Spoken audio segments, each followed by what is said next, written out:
स्वागत है आपका all India anganwadi news channel में। दोस्तों आपको बता दूं, अगर आप सच्ची खबरें पाना चाहते हैं दोस्तों आंगनबाड़ी की हो या अन्य कोई खबरें, तो दोस्तों यहां से चैनल को अपने सब्सक्राइब कर लें और अपनी नोटिफिकेशन बेल भी दोस्तों ऑन कर लें ताकि आपको हर अपडेट।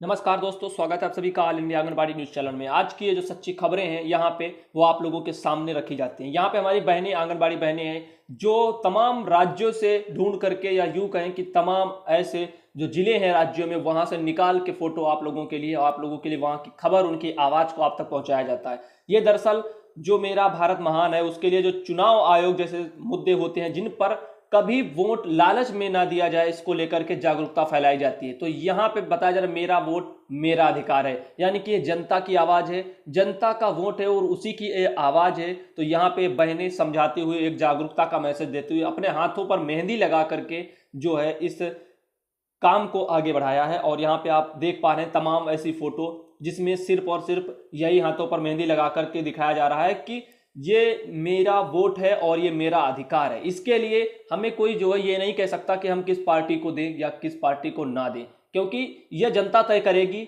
सरकार का जो सरकार के जो काम होते हैं उनको तय करना होता है, जो उनका समय 5 साल मिलता है। तब उन्होंने क्या किया, उन चीजों को देखते हुए जनता बाद में फिर तय करती है, फैसला करती है, उनका अधिकार होता है। यहाँ पे उनका अधिकार कोई छीन नहीं सकता। तो ये उनका एक मैसेज है बहनों का, जो हाथों पर मेहंदी लगा करके दिखाया जा रहा है, मेरा वोट मेरा अधिकार। यहाँ पे आप साफ साफ देख पा रहे होंगे। तो आगे चलते हैं, और भी जो मतदान को लेकर के जागरूकता फैला रहे हमारे भाई बहन, उनकी आवाज को बुलंद करते हुए यहाँ पे बाल विकास परियोजना अधिकारी हैं कार्यालय बीकापुर फैजाबाद से, जो फैजाबाद से ये आवाज बहनों की उठती हुई वहां पे जागरूकता के लिए मैसेज देते हुए हमारे भाई और बहन। यहाँ पे तमाम ऐसी खबरें हैं और तमाम ऐसी आवाज है आप जनता की, हमारी आंगनबाड़ी बहनों की, जो डेली के ऐसे काम उनके होते हैं जिनको वो करती हैं। और ये एक संदेश आप सभी के लिए हर राज्य में सीखने को मिलेगा कि वहां पे कार्य कैसे किए जाते हैं बहनों के द्वारा। तो आप भी उन चीजों को सीख सकते हैं। यहाँ पे देख लीजिए भारी संख्या में बहनें हैं और ये मतदान जागरूकता रैली है ब्लॉक बीकापुर। तो आपके लिए ये तमाम ऐसी खबरें, एक ये लेटर लगा हुआ है 3 अप्रैल का, ये इटावा की तरफ से है। जो लोग इटावा की तरफ से, उनके लिए ये निर्देश है, सूचना है। वहां पे क्या बताया जा रहा है, जान हर कोई ले, क्योंकि ये व्यवस्था अगर वहां पर जो बेसिक शिक्षा अधिकारी हैं वो लोग अगर लागू करते हैं तो हो सकता है कहीं ना कहीं आपके लिए भी कुछ ना कुछ ऐसा सीखने को मिल जाए। तो आपको निर्देशित किया जाता है कि जनपद की बाल विकास परियोजना से संबंधित समस्त आंगनबाड़ी कार्यकर्ता व सहायिका जिनके आंगनबाड़ी केंद्र का संचालन आपके प्राथमिक विद्यालय, उच्च प्राथमिक विद्यालय में किया जा रहा है, जिन प्राथमिक विद्यालयों में बायोमेट्रिक है वहां बायोमेट्रिक पर आंगनबाड़ी कार्यकर्ता सहायिका की उपस्थिति का निर्धारण किया जाए। दरअसल आपको बता दूं बायोमेट्रिक क्या होता है, क्योंकि हम पढ़कर चले जाएं, पता ना चले तो फायदा ही क्या। बायोमेट्रिक वो अंगूठा लगा करके, यानी कि आपकी जो आईडी वगैरह प्रूफ लिया जाता है उसको बायोमेट्रिक बोला जाता है। तो वहां पे आपका हूबहू चेहरा हो या आपके अंगूठे से हस्ताक्षर भेजे जा रहे हो उसको बायोमेट्रिक कहते हैं। और साथ ही जो आंगनबाड़ी कार्यकर्ता व सहायिका की उपस्थिति जो पंजिका स्कूल के प्रधानाध्यापक की अभिरक्षा में होगी, उपस्थित उनके जो समक्ष अंकित की जाएगी, और जिसका समय प्रातः 8 से 8:30 तक होगा। 8:30 के बाद उपस्थित दर्ज नहीं करने दी जाएगी, यानी कि 8 बजे से 8:30 बजे आधे घंटे का समय इसमें आंगनबाड़ी बहनें हो या सब हर कोई उपस्थित दर्ज करेगा। अगर वहां पे बायोमेट्रिक की सुविधा है, ऐसी चीजें हैं, तो उसी से ये सब कुछ करना पड़ेगा। और अन्यथा देख लीजिए 8:30 के बाद उपस्थित दर्ज भी नहीं की जाएगी, जिससे जो प्रधानाचार्य द्वारा अवलोकित किया जाएगा, जिसे प्रतिदिन तत्काल व्हाट्सएप ग्रुप पर प्रेषित किया जाएगा, जिसका अनुपालन कड़ाई के साथ करना सुनिश्चित करें। हर जगह व्हाट्सएप ग्रुप की सुविधाएं उपलब्ध कराई जा रही हैं। हर ब्लॉक की जो बहनें उनको एकत्र करके व्हाट्सएप ग्रुप बनाए जा रहे हैं आंगनबाड़ी बहनों के। वहां पे आपको अपने कामों की जो डेली की रूपरेखाएं, फोटो वगैरह वो डालनी पड़ेंगी। दरअसल क्या होता था, डैशबोर्ड पर वगैरह सब कुछ दिखाने के लिए बहनें हर कोई डाटा फीड नहीं कर पाती थी। ऐसे क्या होगा, ब्लॉक वगैरह के जो हर ब्लॉक में आपके बने होंगे व्हाट्सएप ग्रुप, उसमें आप फोटो डालेंगे, वहां से वो पहुंचती चली जाएंगी। तो और भी ये कुछ आपको एक सीख देता है कि मिट्टी का मटका और परिवार की कीमत सिर्फ बनाने वाले को ही पता होती है, तोड़ने वाले को इसका एहसास कभी नहीं होता है। और यहाँ पे केशवा प्रसाद मौर्य जी को एक मैसेज जाता है हमारे भाइयों के द्वारा। उन्होंने अपनी आवाज को उठाया कि भाजपा का दावा जो आज तक उन्होंने पूरा ही नहीं किया। दरअसल 2017 में जब केशवा प्रसाद मौर्य जी ने ही ये बड़े बड़े जुमले मारे थे कि हमारी सरकार आएगी, 3 माह में जो है 120 दिन में कमेटी बना करके, ये उनका घोषणा पत्र है, और रख करके बहनों का जो है न्योचित मानदेय वृद्धि करेगी सम्मानजनक। लेकिन ऐसा कुछ दिखने को नहीं मिला। मात्र 1500, वो भी इतनी शर्तों के बावजूद देने स्टार्ट कर दिए गए। लेकिन मैं ये कहना चाहूंगा, इसमें कमियां किसकी रही? ये जो 1500 मिला, ये और भी मिल सकता था। इसमें जो बहुत से संगठन ऐसे हैं जो आंगनबाड़ी की जो ताकत है उसको तोड़ने का भी प्रयास कर रहे हैं। कोई आवाज उठा रहा है तो कोई उसी आवाज को तोड़ने का भी जी जान से मेहनत कर रहा है। अगर ये सब हो रहा है तो श्रेय लेने के लिए हो रहा है। मैं इसीलिए पार्टियों से ज़्यादा संगठनों पर दबाव कसता हूँ, शिकंजा कसता हूँ। कारण यही होता है कि उसमें जो अच्छे जो संगठन है उनकी छवि खराब होती है, जो अच्छे प्रयास करते हैं। दूसरे जो गलत काम करते हैं, मिलते हैं सरकारों से जाकर के और इधर का उधर करते हैं, उन्हीं की ये बदौलत है कि आंगनबाड़ियों की दशा बद से बदतर होती चली जा रही है। 3 अप्रैल का एक और हमारे पास, ये दरअसल वही है 8 बजे वाला, जो व्हाट्सएप ग्रुप वगैरह को, बायोमेट्रिक वगैरह को लेकर के शिकंजा था। ये प्रेरक हमारे जो भाई लोग हैं उनकी भी आवाज़ यहाँ पे एक बार उठाई जाती है। जो भी लोग प्रेरक से संबंधित हों, कृपया उन तक ये खबर वहां तक पहुंचा दे ताकि उन तक उनकी आवाज भी पहुंच जाए। यहाँ पे अभी 2 अप्रैल की ये पोस्ट पड़ी हुई है। इसमें प्रेरक समन्वयक सहित लाखों संविदा कर्मियों की समस्याओं को लेकर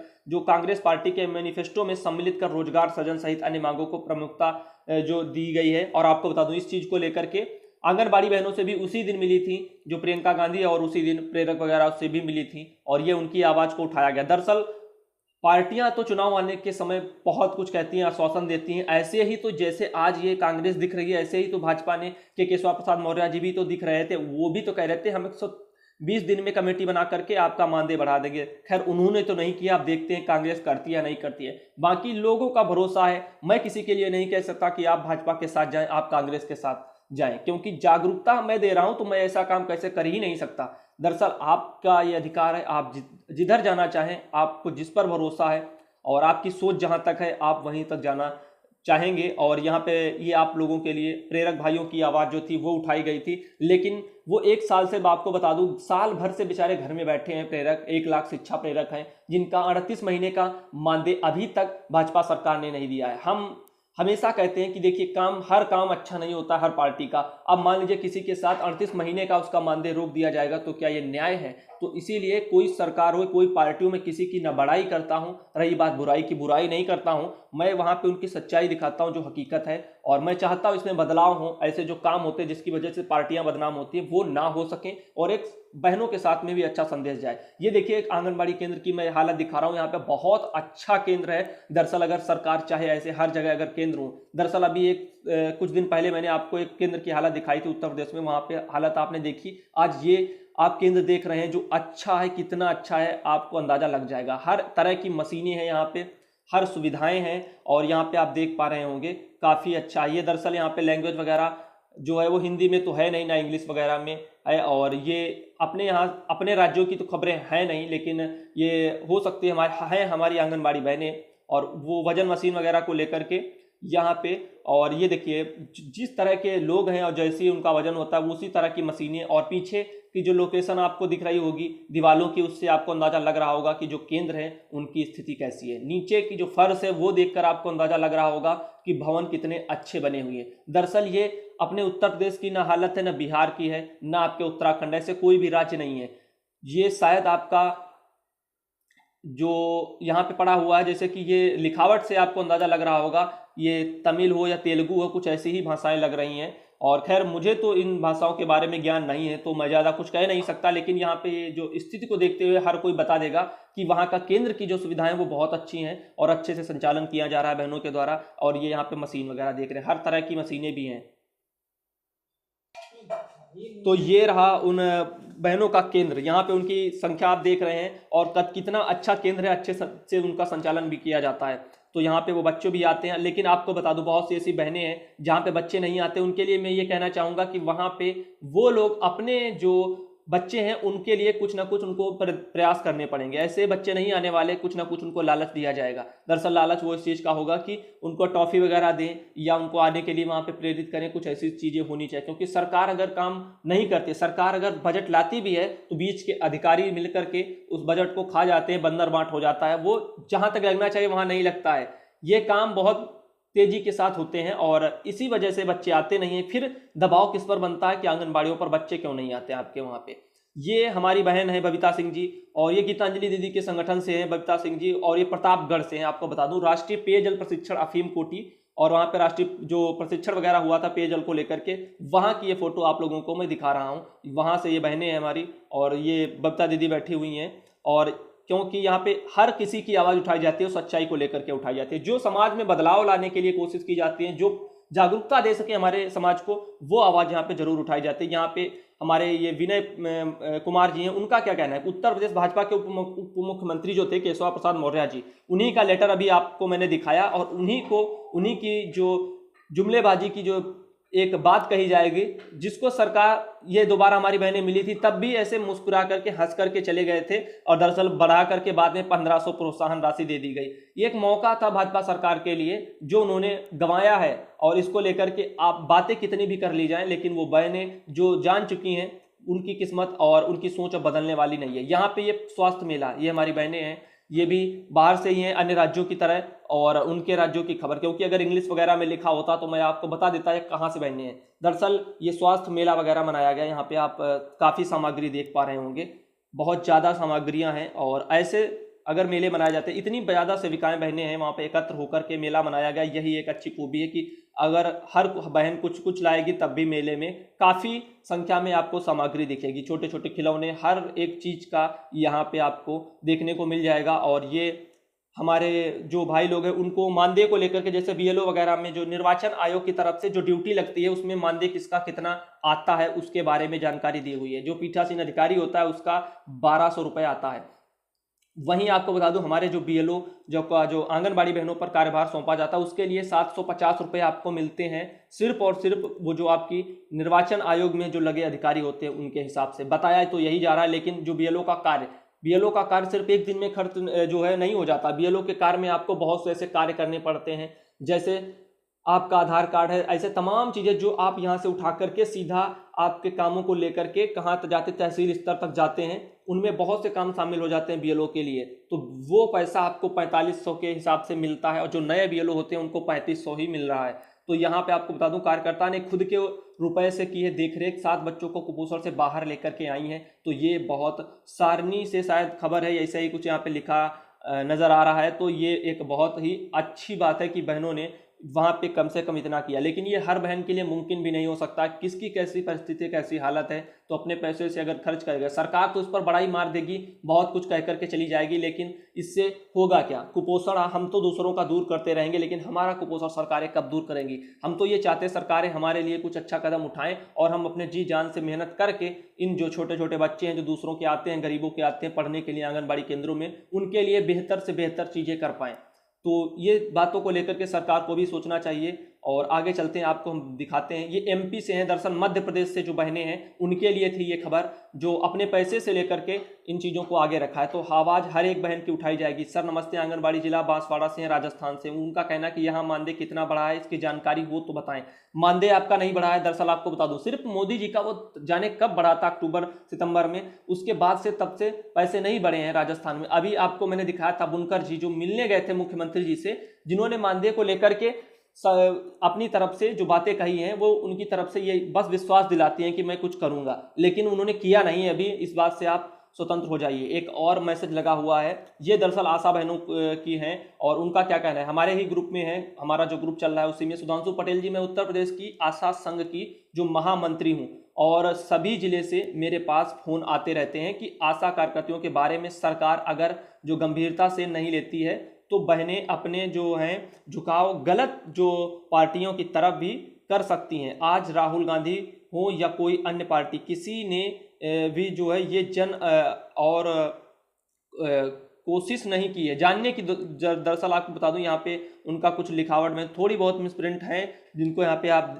देख सकते हैं। और स्वास्थ्य विभाग में जो है रीढ़ की हड्डी थी, हड्डी जो कही जाने वाली, उनको लिखना चाहिए था। और आशा बहुओं को विश्वास कैसे जो है सुरक्षित करना चाहिए, ना हमारे लिए सरकार मानदेय लागू की है और ना वेतन और काम हमसे वो सभी जो है कराए जाते हैं जो स्वास्थ्य विभाग का मुझे होता है। सॉरी भाई, एसएमएस जो है लंबा हो गया है। मैं आपकी वीडियो रोज देखती हूँ जिसने जो है आशा आंगनबाड़ी बहनों के हित में होता है। जय हिंद। अब ये एक बहन है आपकी ही जो है महामंत्री जी हैं आशा संघ की, तो आप खुद सोचिए जो लोग ये कहते हैं कि मैं आवाज़ नहीं उठाता हूँ आशा बहनों के लिए, दरअसल ये भाई हर बहन के लिए, फिर चाहे वो आशा बहन हो या आंगनबाड़ी हो या मिनी हो या सहायिका हो, क्योंकि यहाँ पे सच्चाई को लेकर के आवाज़ उठाई जाती है। अब किसी एक का भी कमेंट उठा लेते हैं तब ये समझ लीजिए कि आपकी आवाज़ लगाई गई। आप खुद ही सोचिए, लाखों लोग जुड़े हैं चैनल से और हजारों कमेंट आते हैं। अगर ऐसे में हम सैकड़ों कमेंट अगर उठाएंगे तो कितना टाइम लगेगा।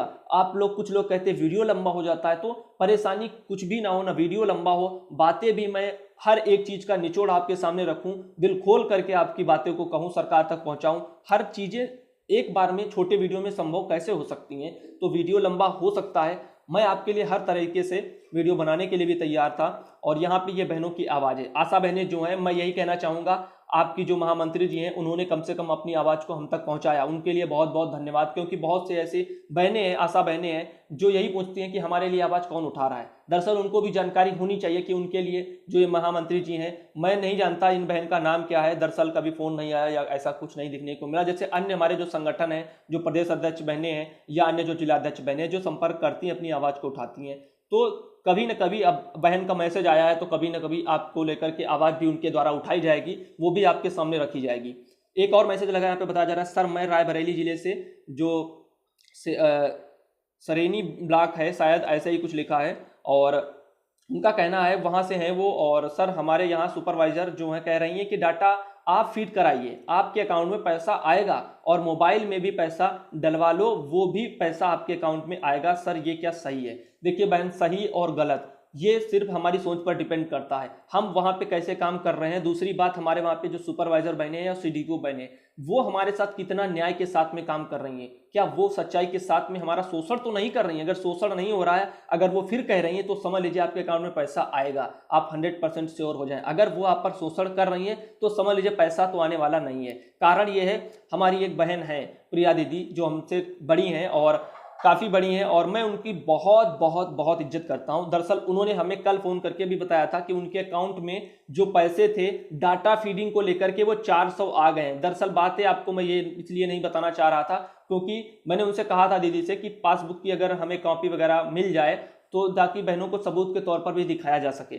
तो उनका कहना था 400 रुपये डाटा फीडिंग के आए। उनके वहाँ पे जो सुपरवाइजर बहनें वो भी बहुत अच्छी हैं, उनका साथ देती हैं और यही कहती हैं कि वहाँ पे कुछ किसी भी तरह के शोषण नहीं होते उनके वहाँ पे। तो एक ऐसी भी समाज में इमेज होती है जहाँ पे सुपरवाइजर बहनें अच्छे से कार्य कर रही हैं, तो उनका नाम भी होता है।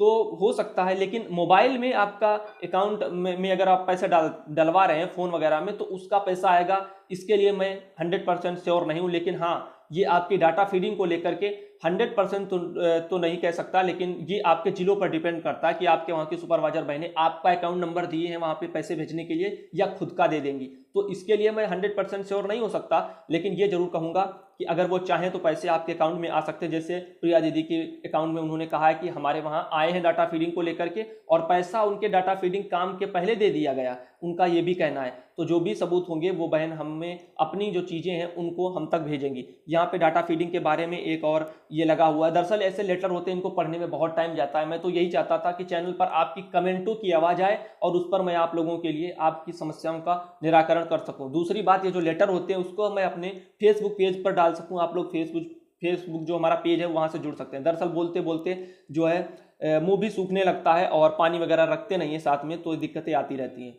तो दोस्तों वीडियो लंबा हो रहा है, अब मिलते हैं आपको अगले वीडियो में, और जल्दी उम्मीद करते हैं आप लोगों के लिए ज़्यादा से ज़्यादा खबरें लाएंगे। बस आप लोग सब्सक्राइब करके नोटिफिकेशन बेल अपनी ऑन रखना, ताकि मैं वीडियो डालूं आपके पास तक पहुंच आराम से जाए, जिससे ये हो सके कि जब आप एक वीडियो देख चुके होंगे तब मैं आप लोगों के लिए दूसरा वीडियो ला सकता हूं, आसानी से ला सकता हूं। ऐसे अगर कोई पहला ही वीडियो ना देखे मैं दूसरा वीडियो लेकर के आ जाऊं तो फ़ायदा ही क्या है कि जनता तक वो आवाज़ ही ना जा पाए।